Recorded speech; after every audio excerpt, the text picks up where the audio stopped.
vou falar de duas coisas que são muito importantes na vida de um profissional, qualquer que seja o profissional.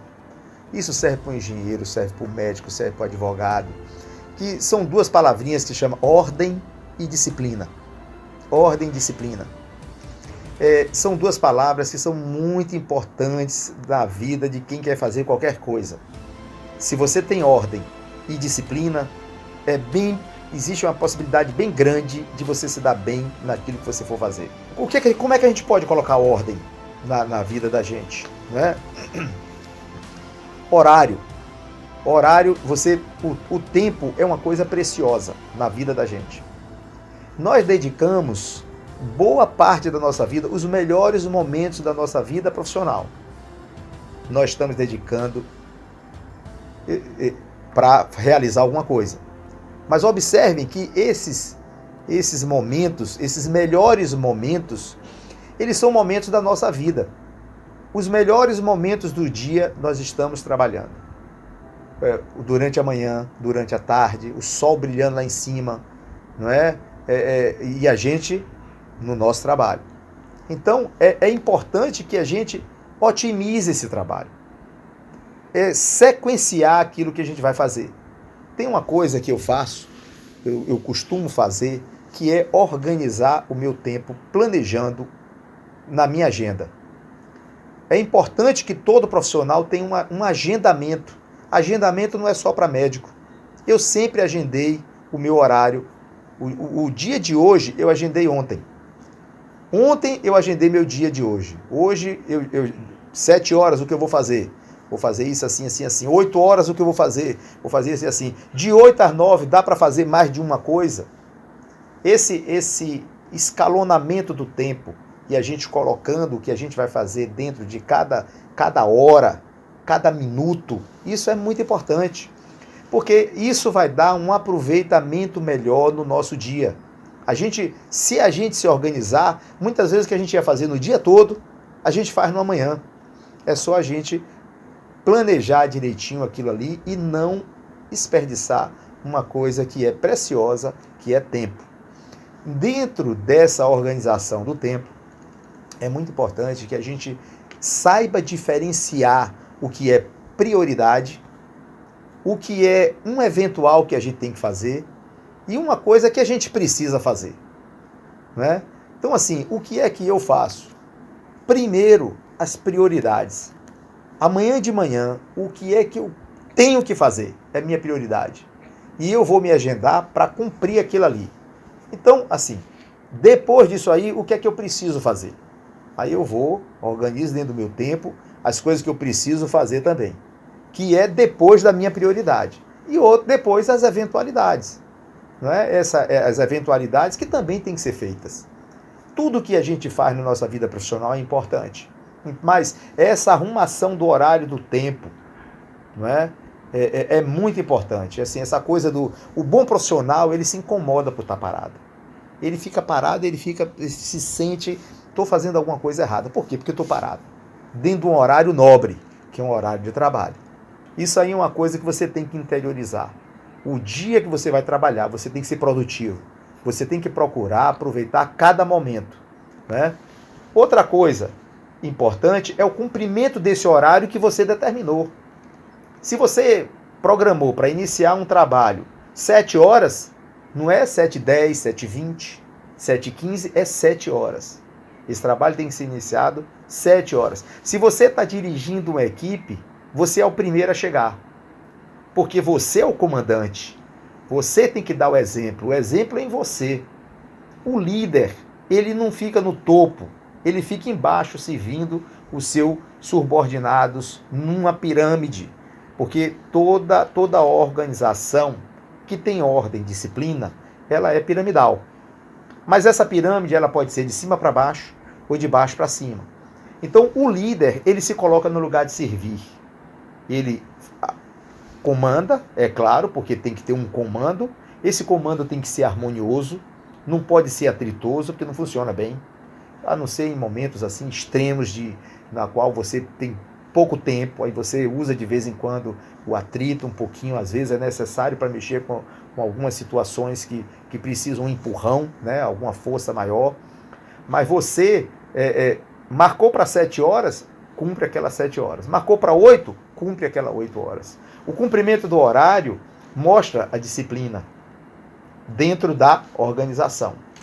Então, 8 não são 8h30. Né? Tem uma outra coisa assim que eu digo também para o profissional da engenharia civil. Registre tudo que você puder, que for necessário. Tudo. Eu não faço uma obra para mim e só para meu cliente. As minhas atitudes como profissional, elas não são atitudes só para me atender. É claro que tem que me atender e atender o cliente. Mas eu trabalho sempre pensando que eu posso ter que me defender diante de um tribunal, diante de uma situação que precise uma auditoria, por exemplo.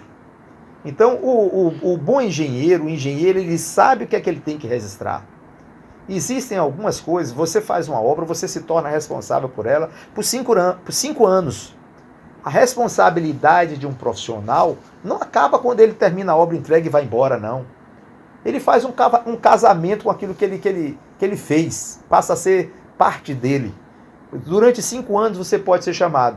Depois de 5 anos, tem que continuar também. Não é? Então, mas existem alguns registros que são importantíssimos. Você vai fazer uma obra, um diário de obra. Eu sempre digo, o diário de obra é como se fosse um diário do capitão do navio. Tudo o que acontece de importante, que é necessário um registro para mostrar que você fez, coloque ali. Peça ao fiscal para assinar, peça o dono para assinar, assine junto. Não é? Os registros que você faz na obra que são necessários para comprovar que você cumpriu o protocolo da engenharia civil. Se você faz um concreto e não controla, como é que você vai dizer depois, se tiver um problema, que você controlou? Verbalmente, isso não existe. Isso não existe. Você tem que seguir o protocolo. Mais adiante nós vamos ver quais são os registros, quais são os protocolos a serem seguidos. Hoje a medicina, um médico, quando ele vai tratar qualquer doença, ele segue o protocolo. Porque se ele não seguir o protocolo e o paciente complicar, ele responde. Porque ele não seguiu o consenso, não seguiu o protocolo. Na engenharia civil, os engenheiros devem ter essa clareza também. Essa consciência de que ele tem que seguir um protocolo. Ele pode engenhar, criar? Pode. Pode sim, mas não esquecendo da base. A base é o protocolo a ser seguido, são as normas a serem cumpridas. As normas a serem cumpridas. Você sabe qual é a diferença entre a norma e uma lei? Muita gente não sabe qual é a diferença entre a norma e a lei. A lei você tem que seguir, porque é lei. Se você não seguir, você comete um delito. Você está cometendo um crime. A norma, ela é de caráter opcional. O engenheiro, ele segue se ele quiser. Mas se der problema lá na frente, como é que ele vai se defender? Vai dizer, não, eu criei isso aqui. Mas se ele segue a norma, ele pode utilizar aquilo ali para servir de defesa para alguma eventualidade que ocorra lá na frente. Pode servir de defesa. Então, esses registros, seguir a norma, seguir os protocolos. Existem normas que são leis, são as NRs. Né? As NRs levaram lá para a Câmara e aprovaram como lei, e você tem que seguir porque é lei, as NRs. Mas a NBR, a BNT, muitas normas da BNT você segue para poder você se defender, porque é um consenso, porque serve de base. Não é? Você iguala da nação no país inteiro. Você tem aqui as capitais, o interior. Às vezes a pessoa está no interior do Acre, quer saber como é que tem que fazer, ele segue a norma. Então, é o que eu aconselho, que vocês registrem os passos, aprendam a registrar, aprendam a guardar aquilo que é necessário pelo tempo certo. Isso vai fazer uma diferença, né? Bem importante na sua vida profissional e dá uma segurança para que você possa dormir bem à noite quando você chegar em casa e dormir tranquilo. Você não fez nada, vamos dizer assim, ultrapassando o limite da legalidade, né? Tem uma outra coisa também que eu acho importante, que é a limpeza. Você tem a ordem e a disciplina. Dentro da ordem e a disciplina está a limpeza. Está a limpeza. Se não tiver limpo, se não for um ambiente claro, um ambiente que você possa andar sem causar nenhum acidente, sem um prego no chão, sem uma lata largada, se tiver bagunçado o meio que você está trabalhando, se não tiver limpo, está fora da ordem. Eu sempre tive muita, assim, atenção a isso aí. As pessoas que me conhecem, que já visitaram minha obra, alguns de vocês que estão assistindo, que tiveram a oportunidade de visitar a obra minha, vocês devem ter percebido isso.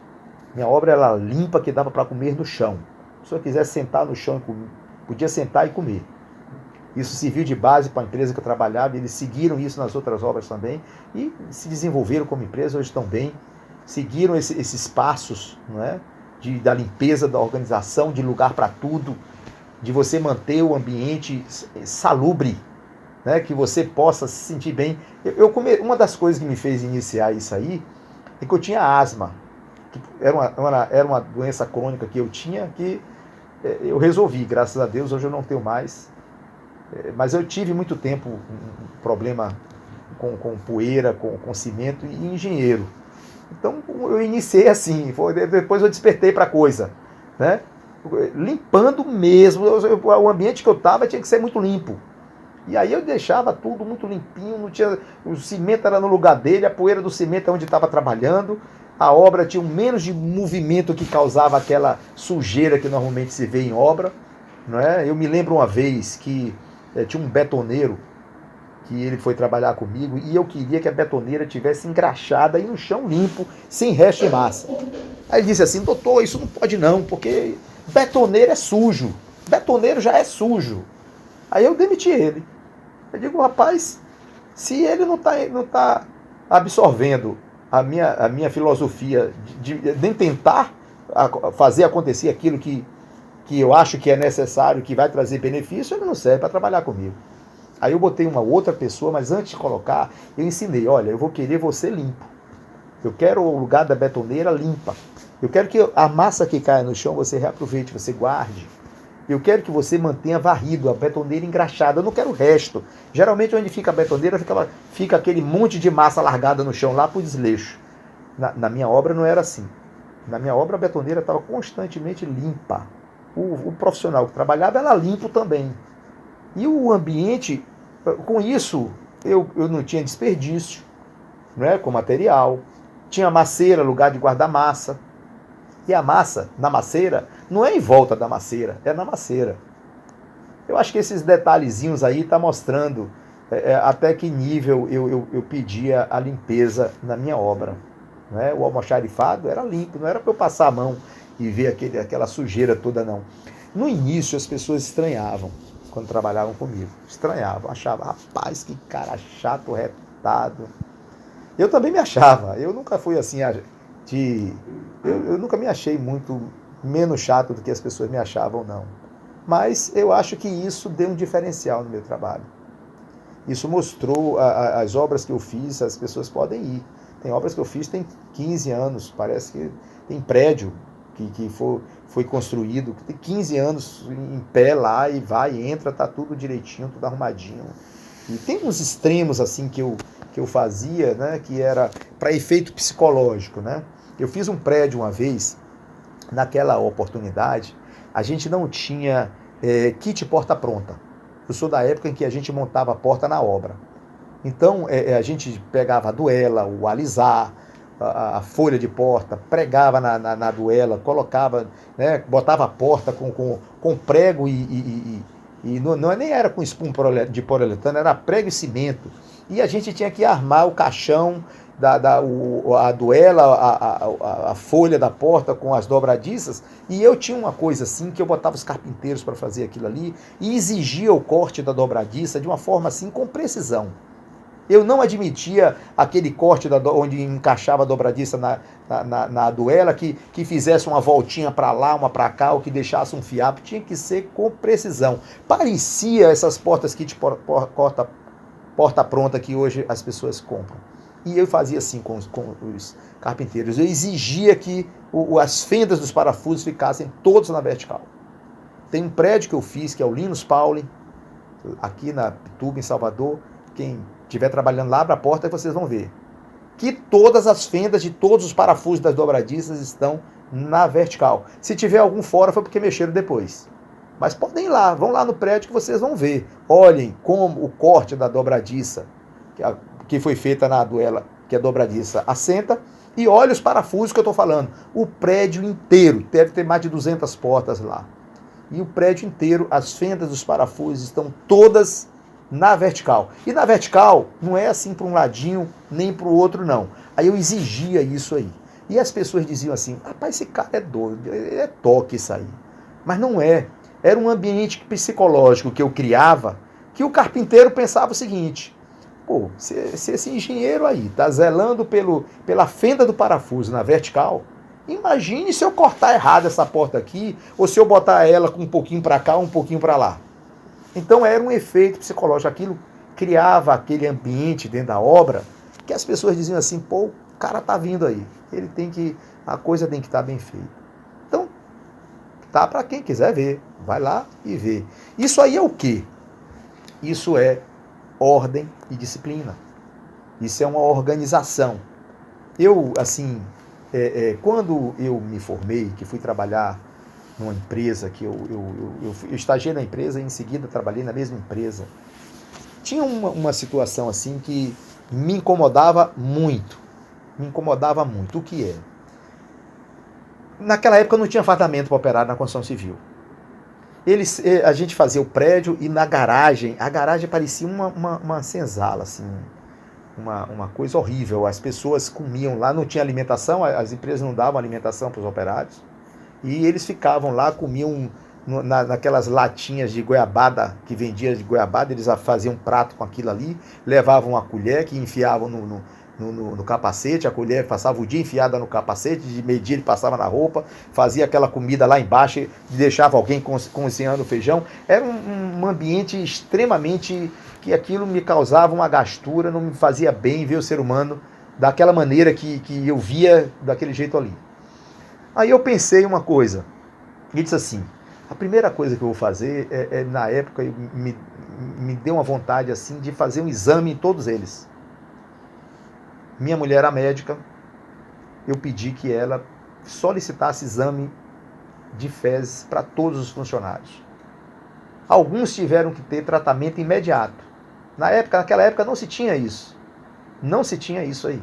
Alguns tiveram que fazer um tratamento imediato, que tinham situações realmente precisando de um cuidado. Segunda coisa que eu fiz foi comprar fardamento para eles. Eles trabalhavam numa roupa rasgada, às vezes estavam assim em cima de não tinha mulher em obra. A coisa mais difícil era a mulher na obra. Até para visitar a mulher não ia muito em obra. Eles trabalhavam rasgado, muitos quase que desnudos assim, com roupa rasgada em cima de andame, em cima de escada.